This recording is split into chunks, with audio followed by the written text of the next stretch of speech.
Hello, everyone, and welcome to my presentation on Netflix's original culture through an HR lens. My name is Jace Bowen, and today I'll be analyzing Netflix's approach to feedback, talent, and decision making, and exploring how psychological safety plays a key role in keeping their culture both bold and sustainable. This case is titled Sustaining a Culture of Candor. Case background. So, since Netflix began as a DVD by mail service in 1997 and has since transformed into a global streaming giant.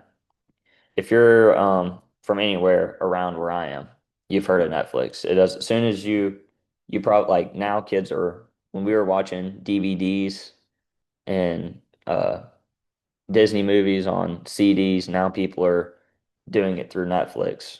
They're streaming it from their TV. Um, And that's just a big way that things have changed since when we were kids. Their successes came mostly from bold innovation and a workplace that is just as bold, embraces radical candor, talent density, freedom with responsibility, and decentralized decision making.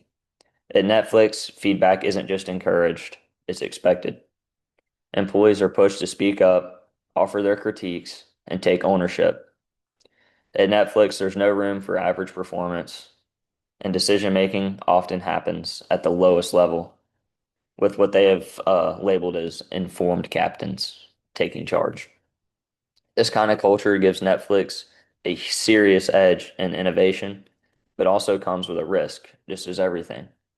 There's a trade-off for every step forward.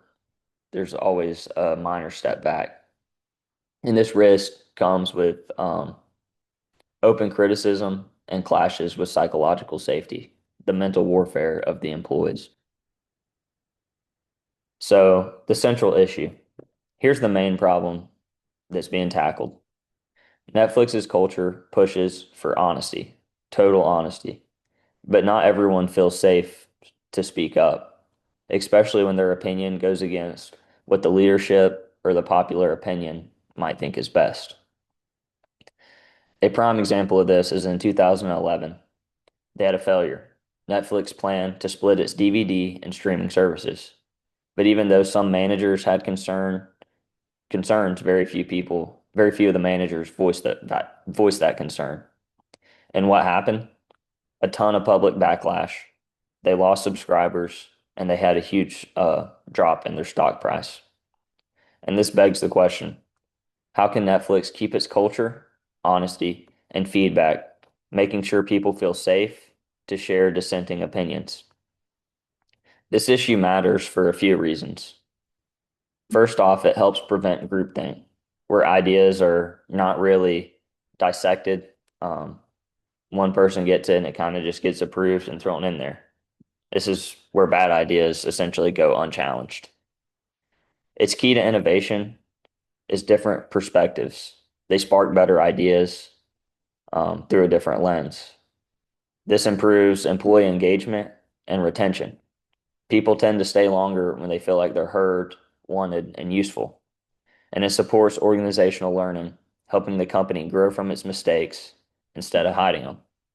This allows all their employees to bring something to the table and make the company grow from the roots. So the three solutions that I've came up with to tackle this issue, first, foster psychological safety. This means creating an environment where people feel safe to speak up without fear of embarrassment, punishment, or rejection.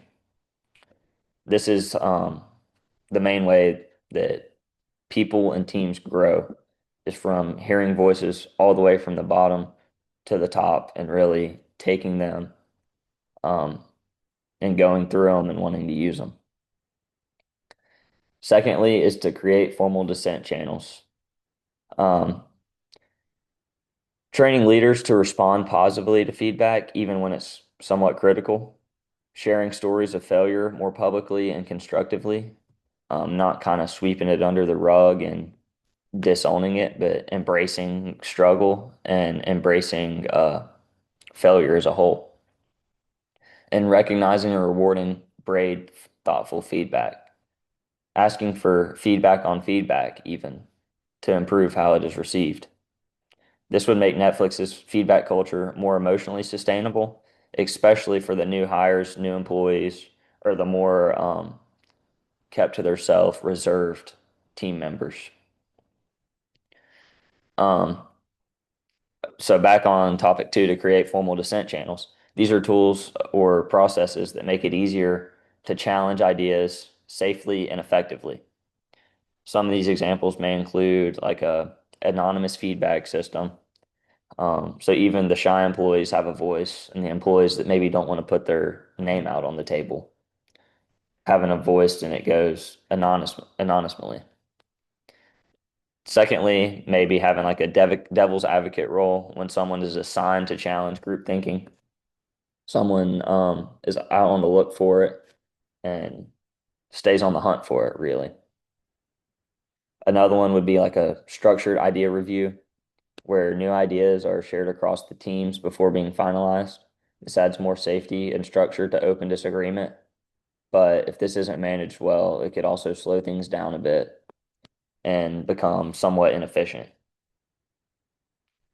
Um, and solution three, improve cultural onboarding and cultural immersion.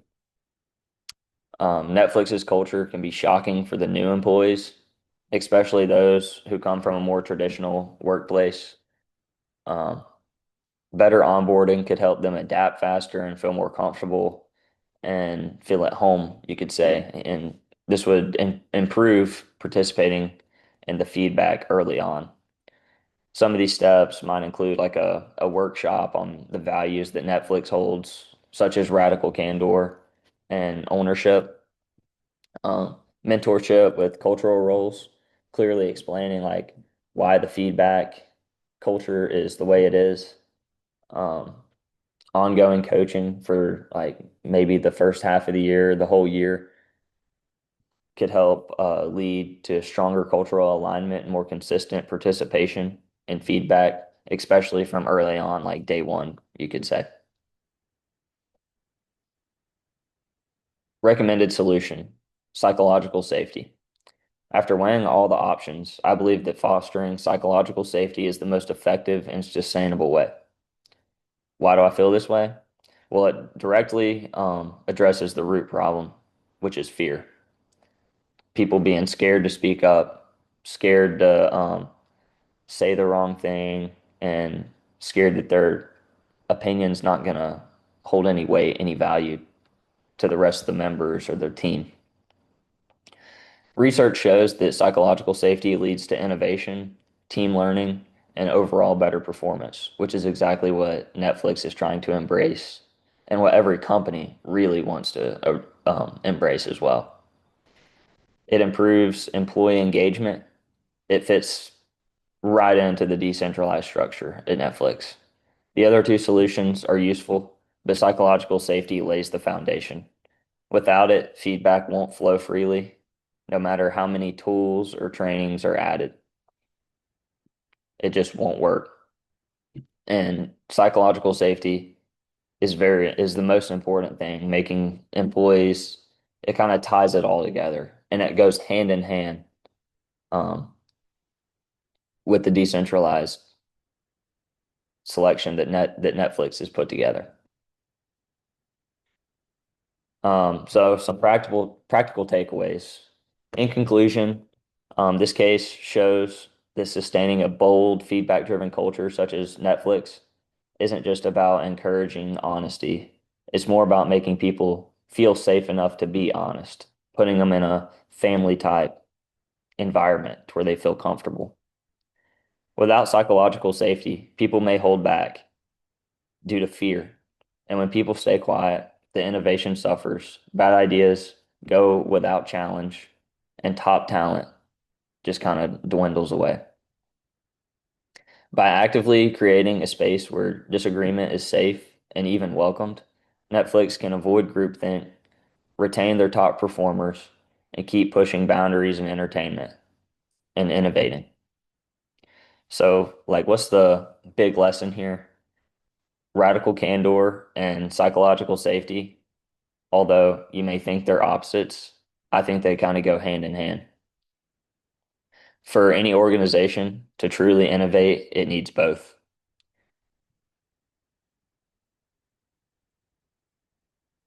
And these are my references. Thank you for watching. Have a nice day.